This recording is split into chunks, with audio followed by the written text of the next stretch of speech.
제1작업 데이터 입력에 이어서 제1작업에서 함수 계산을 해보겠습니다. 문제지에 보시면 이렇게 문제지에서 비어있는 1, 2, 3, 4, 5, 6 부분이 함수 계산을 합니다. 그래서 1번부터 함수 계산하는 부분이 문제지에 나와 있습니다.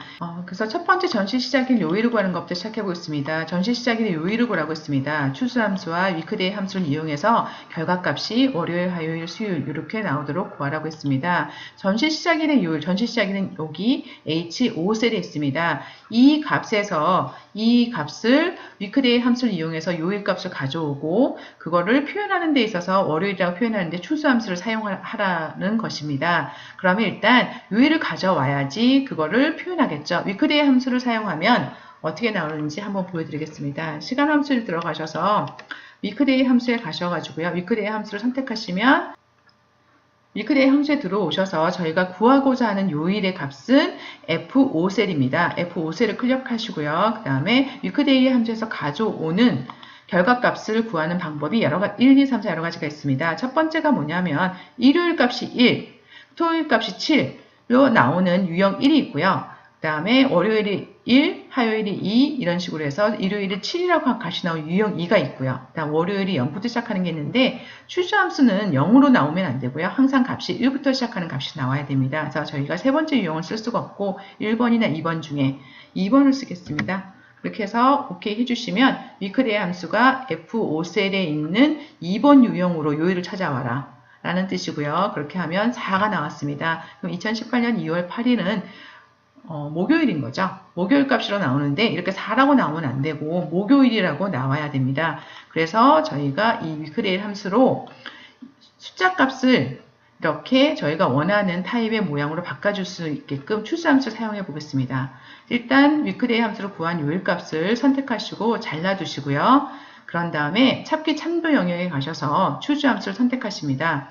추수함수를 사용하시면 추수함수는 조건에 맞는 값이 1이었을 때 뭐라고, 2였을 때 뭐라고 이렇게 값을 조건에 맞는 값을 출력해 주는 게 추수함수입니다. 그래서 조건은 뭔가요? 조건은 이 전시일에서 나온 요일 값입니다. 여기서 오른쪽 눌러서 붙여넣기 하셔갖고 위크데이 함수 지금은 4라고 나왔죠. F5의 2번 타입으로 하면 4라는 목요일 값이 나왔고요. 근데 이 밑에 셀들은 어떤 값이 나올지 모르죠. 그래서 이 조건의 값이 1이었을 때는 아까 월요일이라고 넣어주시면 되고요. 그 다음에 화요일 2였을 때는 그 다음에 수요일 그 다음에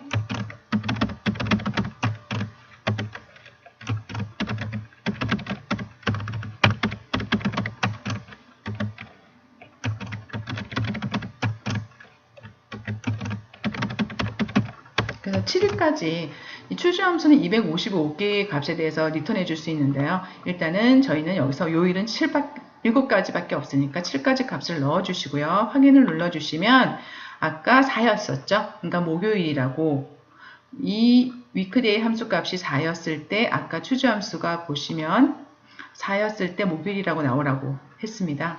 이렇게 해서 추수함수를 만들어 주셨고요. 이 값을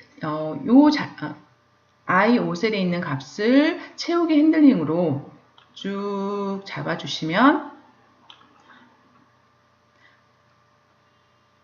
셀이 증감하면서 그 아래서도 같은 수식으로 계산이 되겠죠. 근데 문제는 핸들링 복사를 하셨을 때 요 위에 굵은 선 때문에 굵은 선이 같이 복사됐습니다. 이럴 때는 복사하시고 나서 여기를 클릭하셔갖고 서식이 없이 채우기 하겠다, 수식만 채우겠다 라고 선택해 주시면 선은 복사가 안 되시죠. 이렇게 하시면 여기는 목요일이 나왔고요. 3월 10일은 이 선택해 보시면 여기 나오시죠. 위크데이 함수 F6 셀에 있는 위크데이 함수를 2번 타입으로 하셔서 거기에 맞게끔 토요일, 일요일 이렇게 쭉 나왔습니다. 두 번째 조건을 계산해 보겠습니다. 갈람 인원의 순위를 매기는 건데요. 갈람 인원의 내림차순 순위를 구한 다음에 결과 뒤에 위를 붙이는데 랭크 함수를 사용하고 결합 연산자를 사용하라고 했습니다.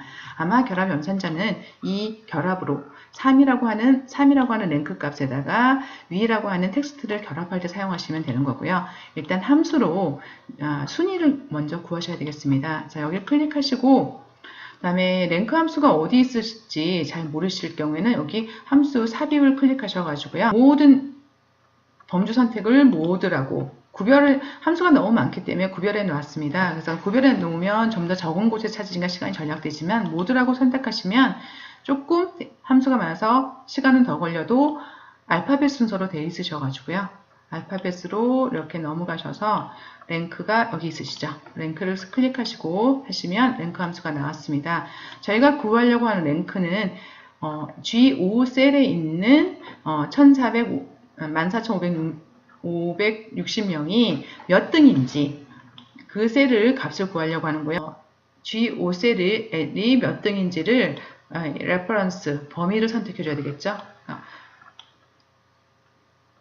이 범위에서 갈라미는 전체 데이터에서 구하는데 어떻게 오름차순으로 아니면 거꾸로 아니면 위에서부터 아래로 이렇게 물어보는 겁니다. 지금은 내림차순이니까 여기 보시면 0이나 생략하면 내림차순이라고 되어 있으시죠. 생략하셔도 되고요. 0이라고 입력하셔도 되고 그리고 확인을 눌러주시면 14,560명은 8등이라고 되어 있습니다. 지금 8개 데이터 중에 얘가 가장 적은 거 맞네요.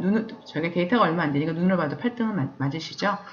이렇게 계산해 주시면 되는데 문제가 이렇게 입력하시고 나중에 이 값을 밑으로 복사하셨을 때 다 에러가 생기세요. 왜냐하면 랭크 함수 값에서 넘버 값이 G5, G6, G7로 바뀌시는 건 괜찮은데요.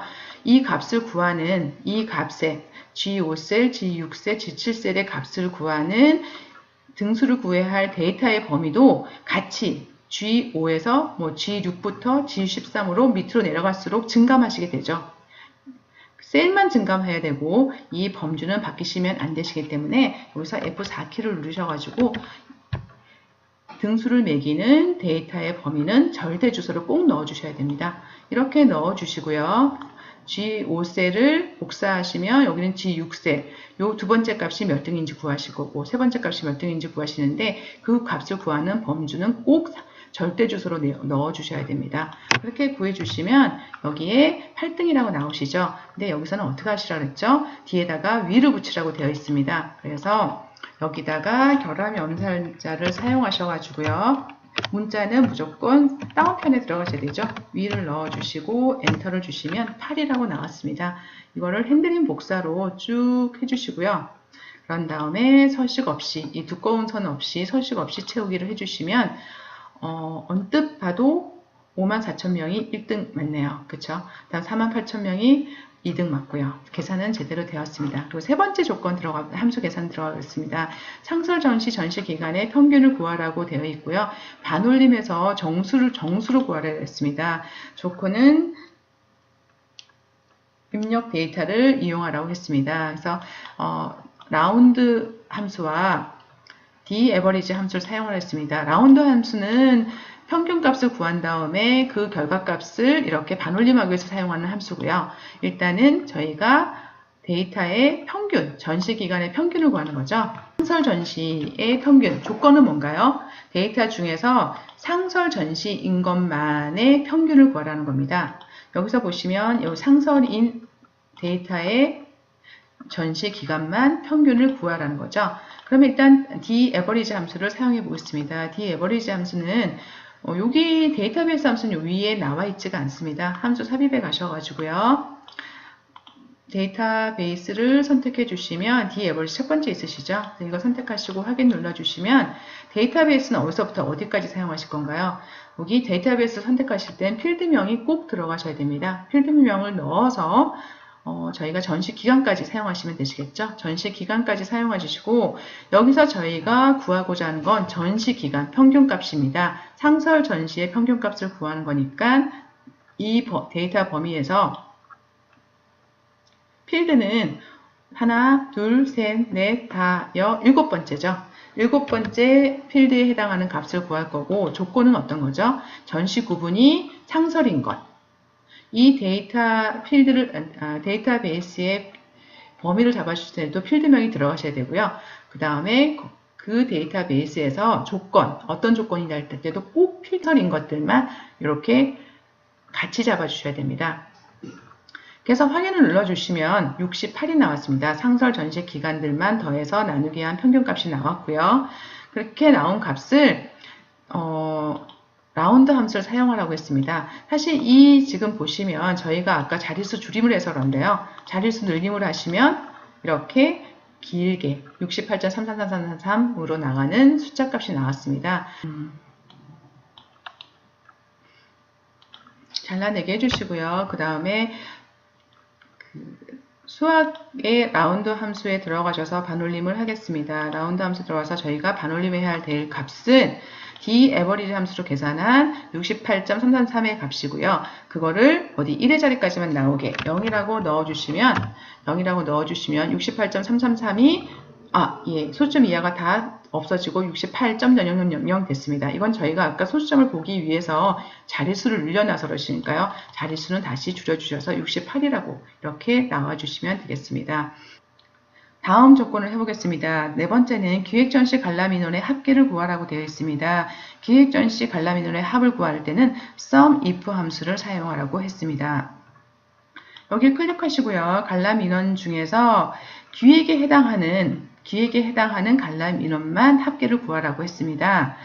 그러니까 sum if 함수를 이용해 가지고 계산해 보겠습니다. 수학 3강에 가시면 sum if 함수가 있으시고요. 선택하셔서 이렇게 나오시면 범위가 나옵니다. 어떤 조건에 해당하는지 상설부터 기획이라고 하는 이 구간 중에 어떤 것들이죠? 기획이라고 넣어주셔야 되고 꼭 타자로 넣어주셔야 되고요. 따옴표 주셔도 되고 한글 같은 경우는 따옴표를 자동으로 생성해 주기 때문에 안 넣으셔도 되지만 습관적으로 넣어주시는 게 좋습니다. 넣어주시고요. 그 다음에 계산, 계산을, 그러니까 더하기를 해야 할 범위를 물어보셨죠?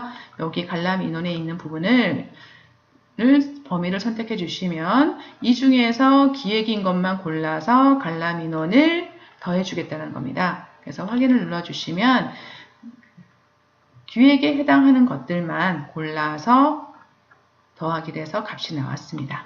그래서 네 번째까지는 하셨고요. 다음 다섯 번째 한번 만들어 보겠습니다. 다섯 번째는 최소 전시 기간을 구하는 문제고요. 그래서 보시면 정의된 이름, 저희가 아까 전시 기간에 있어서 이름을 정했었죠. 여기 H5부터 H12셀을 전시 기간에 이름을 정했는데 이것을 이용해서 small 함수, 가장 작은 함수를 구하는 small 함수를 이용해 가지고 값을 구하라고 했습니다. 전시 기간 중에 가장 짧은 걸 찾으라는 거고요.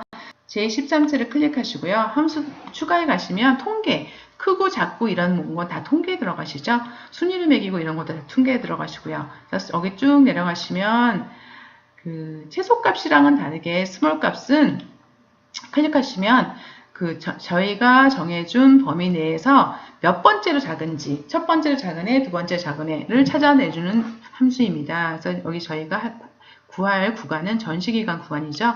이 데이터베이스 이렇게 범위를 선택해 주시면 아까 저희가 정의해준 이름이 자동으로 들어가지십니다. 그래서 이렇게 선택 안 하시고 여기서 전시기간을 직접 치셔도 되는데 그냥 무조건 오타나 이런 게 날 수 있기 때문에 손으로 잡아주시면 자동으로 들어가주시고요. 그 다음에 이거는 몇 번째, 이 데이터 범위 중에서 몇 번째로 작은 걸 구하겠냐는 건데 저희는 첫 번째로 가장 작은 거니까 1을 넣어주시면 20이 나왔습니다. 그리고 다음 번, 6번 관람 인원은 H14셀에 있는 드랍다운으로 나오는 데이터 유효성 검사로 데이터를 입력한 H14셀에서 선택한 전시명에 따라서 관람 인원 값을 찾아오라는 건데 V6 함수를 찾아오라고 했습니다. 룩업이라고 하는 함수는 정보를 검색해서 찾아오는 함수고요. 이거는 V는 버티컬이죠. 세로로 만들어진 데이터베이스에서 정보를 찾아오게 하는 함수입니다. 그래서 여기를 클릭하신 다음에 찾기 참조 영역에 가시면 V6 함수가 있으시죠. 이걸 이렇게 클릭해 주시면 내가 찾고자 하는 값이 뭐냐? 여기 있는 H14셀에 있는 이 드랍다운으로 선택되어지는 데이터를 찾을 거고요. 그래서 얘를 어디서 찾을 것이냐 라고 물어보셨죠. 이럴 때 V6 함수 사용하실 때 범위를 잡으실 때 정말 조심하셔야 됩니다. 여기 한민족 생활사 전시 코드부터 잡으시면 안 되고요. 저희가 찾고자 하는 값이 첫 번째 필드로 나오게끔 시작하셔서 그 다음에 거기에 필요한 관람 인원까지 이 데이터베이스 중에서 저희가 찾고자 하는 값이 첫 번째 열로 시작해서 그 다음에 저희가 찾고자 하는 값이 있는 열이 마지막이 되게끔 선택해 주시고요. 이 중에서 몇 번째에서 값을 갖고 오는 거죠. 하나, 둘, 셋, 넷, 다섯 번째. 그래서 다섯 번째 열에서 값을 갖고 오고, 그 다음에 렌지 룩업을 할 때 여기 보시면 정확하게 찾을 때는 false라고 써야 되고요. 비슷한 값. 예를 들어서 범위가 있을 때 1, 5, 7 이렇게 데이터베이스에 범위가 있을 때 뭐 2 같은 경우는 1에 더 가까우니까 뭐 이렇게 근사한 값을 찾아오길 때는 true라고 넣으시면 됩니다. 저희는 전시명에 부합하는 정확한 관람 인원을 찾아와야 되기 때문에 false라고 넣어주지 않으면 오류가 나세요. false라고 넣어주시고요. 그래서 OK 넣어주시면 한민족 생활사의 관람 인원 선택되셨죠? 여기 클릭하셔서 드랍다운으로 한국인의 음식 선택하시면 한국인의 음식값 브이룩 함수가 아주 잘 찾아오고 있습니다. 이렇게 해서 함수 계산을 하였고요. 그 다음에 마지막에 7번에 가시면 조건부 서식의 수식을 이용해서 전시 기간이 60일 이상인 행 전체에 다음 서식을 적용을 했습니다. 글씨가 파랗고 굵게 적용하라고 했습니다. 전시 기간이 60일 이상인 행에 대해서 조건부 서식을 적용하라고 했습니다. 그러면 조건부 서식을 적용할 때 필드는 조건부 서식에 해당하지가 않죠. 전시기간 자체에 60일 이상의 데이터가 없죠. 그래서 전시기간 데이터가 있는 행을 다 바꾸게 하기 위해서 이 데이터가 있는 전시기간이 포함되는 데이터를 선택하시고요. 홈에 가시면 조건부 서식이 있습니다. 조건부 서식을 클릭하시는데 아까 저희가 수식을 이용하라 했습니다. 세 규칙에 가셔가지고요. 수식을 사용하여 서식을 이용한 셀 정의를 하시는데 여기서 꼭 이퀄을 넣어주셔야 돼요. 이퀄을 넣어주시는데 전시기간이 이렇게 넣어주시면 H5셀만 검색하게 됩니다. 그래서 여기 클릭하여서 F4를 눌러서 H셀은 맞고요. 전시기간은 맞고 그 셀은 H셀은 고정으로 가야 되고요. 다 행은 5행, 6행, 7행, 8행 넘어가면서 검사를 해야 되겠죠. 그러니까 H, 행에 대해서만 절대 참조를 넣어주시고 그 다음에 열에 대해서는 상대 참조를 넣어주신 다음에 이 값이 크거나 같다 60보다 이렇게 넣어주셔야 됩니다. 이 값을 가지고 있는 값에 대해서는 서체는 굵게 만들어주시고 색깔은 파랑 색깔로 하고 확인을 눌러주시면 이렇게 나오시게 되겠죠. 그래서 확인을 한 번 더 눌러주시면 이렇게 60일 이상인 데이터의 줄만 파랗고 진하게 바뀌었습니다. 그러니까 조건부 서식을 만드실 때는 여기 규칙 관리에 들어가시면 저희가 만든 수식을 편집하실 수도 있는데요. 요 주소를 잘 넣으셔야 됩니다. 열이 고정되고 행만 바뀌라고 이렇게 정확하게 넣어주셔야 돼요. 이것만 실수하지 않으시면 에러는 크게 없습니다. 적용해 주시고요. 닫고 이렇게 해주시면 지금 제1 작업의 데이터 입력과 함수 계산까지 모두 다 완료되었습니다.